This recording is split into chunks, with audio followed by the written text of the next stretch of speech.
Hello and welcome to the Recipe Scrapbook.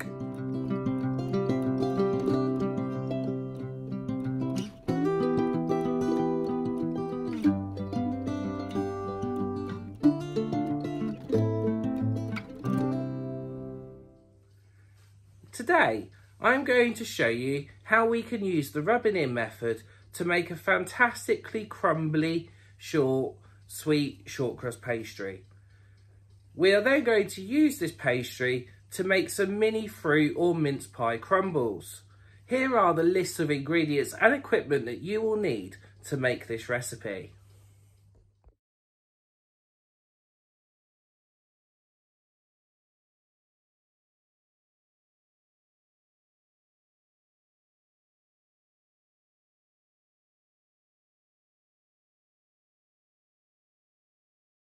Step 1. Prepare yourself and your unit. This includes washing your hands.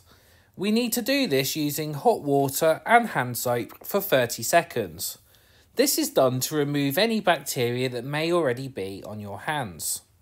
Make sure you get under your fingertips.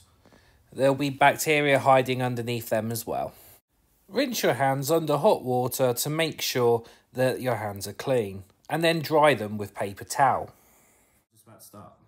Spray your surfaces with work surface sanitizer and wipe them down using a clean cloth. Even if they look clean, you never know if someone's been there before you and what they've done on their work surface. Use digital scales to weigh out all of your ingredients in order to create your mise en place. It will look something a bit like this. You will also need to preheat your oven. Turn the left dial to the fan assisted oven and turn your right dial to 180 degrees Celsius. Step 2. Sift the flour and salt into a mixing bowl and then add cubes of hard butter. Use a table knife to stir the cubes of butter into the flour. This will make the butter less sticky whilst you're trying to rub it in using your fingertips. Complete the rubbing in method by rubbing the ingredients together until the mixture resembles fine breadcrumbs. Use your fingertips to rub the ingredients together, completing a pinching motion as you are combining the ingredients. Your fingertips are the coldest part of your hand, and therefore the butter will not melt too much whilst you're rubbing in the ingredients. Having a cold, hard butter will help with this process. This is because when you are rubbing the ingredients together, you will have more control over how quickly the butter melts. However, it does also mean that when you're rubbing the ingredients together, it will take a bit longer. After a couple of minutes, you'll almost be there, and you'll need to rub out any final lumps of butter before you have your fine breadcrumbs. You can check whether you've removed all of the big lumps of butter from the bowl by shaking the bowl from side to side. As you do this, all of the big lumps of butter will come to the top. This will then make it much easier for you to rub the remaining butter into the other ingredients.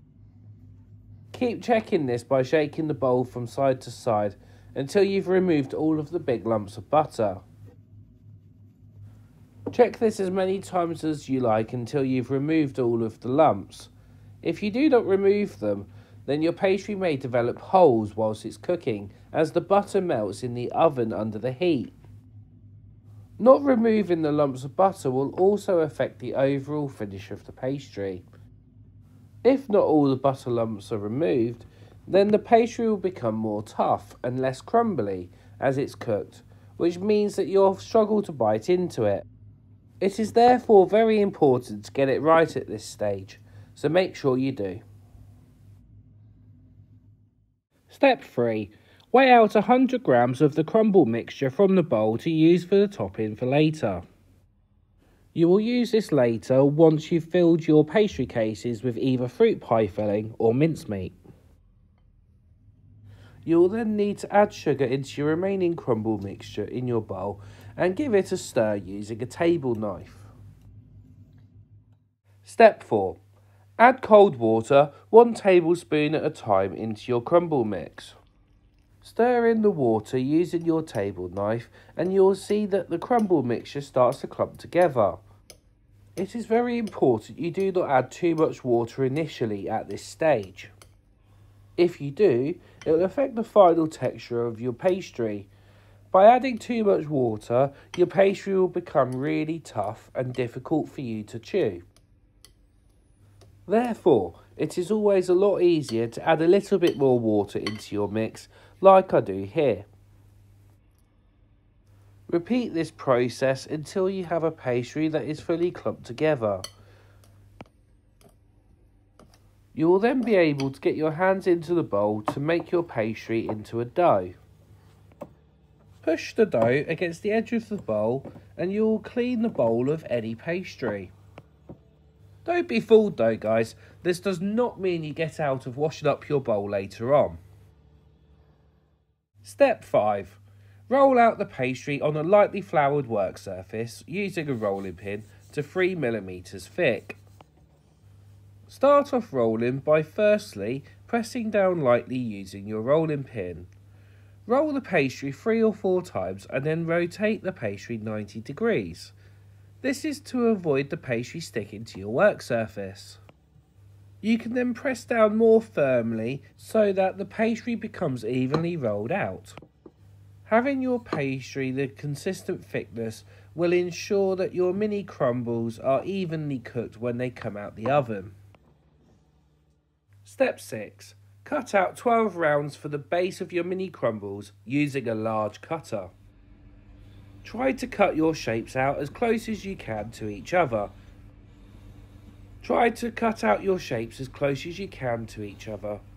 This will mean you handle the pastry less and the pastry will become more crumbly and less tough when it's eaten. It will also mean you save more time because you're not trying to roll it out again and again.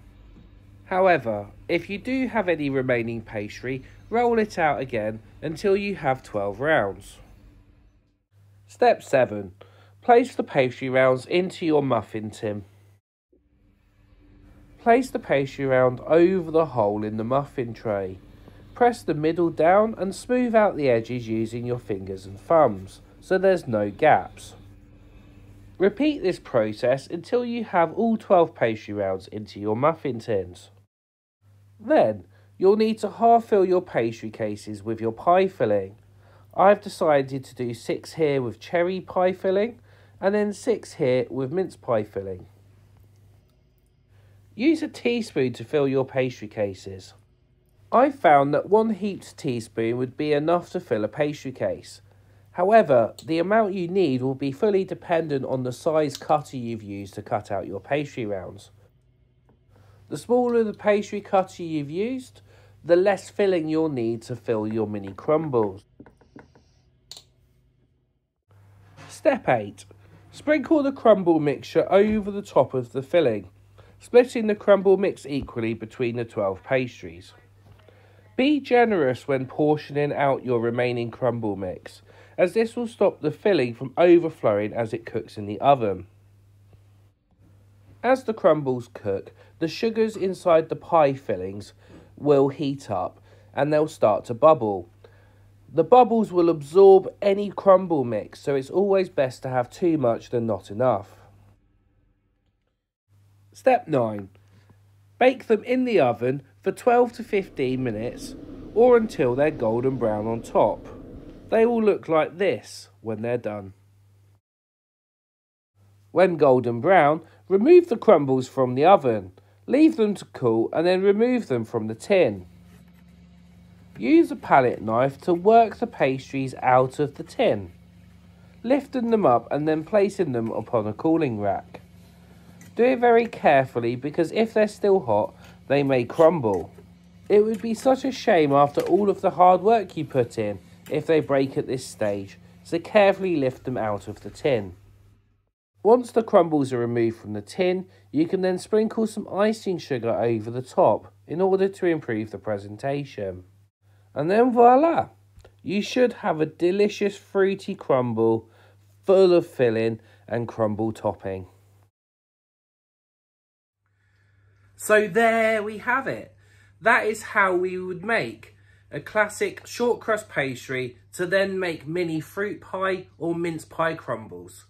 I've been Mr. Fowler, and thank you for joining me today in ripping yet another page out of my recipe scrapbook. Goodbye.